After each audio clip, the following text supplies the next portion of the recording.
Hello friends, ఈ video కనుక నచ్చితే లైక్ చేయండి.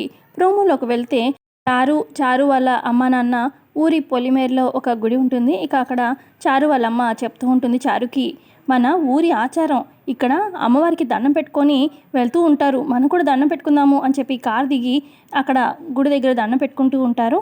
ఇక అక్కడ పూజారి గెటప్లో ఉంటారనమాట మన రింగ్ వెంకట్రావు. ఇక ఆయనతో చారు ఇలా అంటుంది, స్వామి నా పెళ్లి జరిగేటట్టు మమ్మల్ని ఆశీర్వదించండి అని చెప్పి అంటూ ఉంటుంది. మరోపక్క అక్కడే చెట్టు చాటన జానకి, రామలక్ష్మి, శివరాము మధ్య వీళ్ళని గమనిస్తూ ఉంటారు. ఇక ఈలోపు చెట్టుపై నుంచి ఒక చున్నీ లాంటిది కరెక్ట్గా వచ్చి చారు తల మీద పడుతుంది.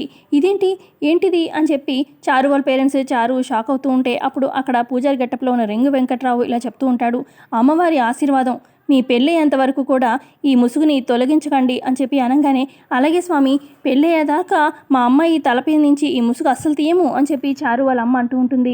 తర్వాత ఇక పూజారి గెటప్లో ఉన్న రింగు వెంకట్రావు ఇలా అంటారు, సరే అయితే ఆ అమ్మవారికి పెళ్ళి జరగాలి, ఏ ఆటంకం లేకుండా అని చెప్పి గట్టిగా దండం పెట్టుకోండి, గట్టిగా కళ్ళు మూసుకోండి అని చెప్పి చెప్తూ ఉంటారు. ఇక ముగ్గురు కళ్ళు మూసుకుంటారు.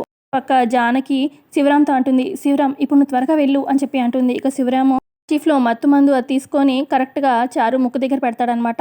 ఇక చారు సృహ కోల్పోతుంది. మిగతా పక్కనున్న వాళ్ళందరూ అంటే దేవుడికి దండం పెట్టుకుందామని కళ్ళు మూసుకుంటారు కదా. ఇక అదే టైంకి ఆద్యకి ఆ ముసుగు వేసి వాళ్ళ పేరెంట్స్ పక్కన పెడతారనమాట. తర్వాత ఇక పెళ్ళికి బయలుదేరుతూ ఉంటారు, కారు ఎక్కుతూ ఉంటారు. ఇక ఆద్య కారు ఎక్కబోతూ ముసుగులో నుంచి జానకిని చూస్తూ ఉంటుంది. ఏం పర్లేదు మేము చూసుకుంటాము అని చెప్పి జానకి సైకిల్ చేస్తూ ఉంటుంది. అటుపక్క రామలక్ష్మి అందరూ టెన్షన్ పడుతూ ఉంటారు ఏం జరుగుతుందా అని.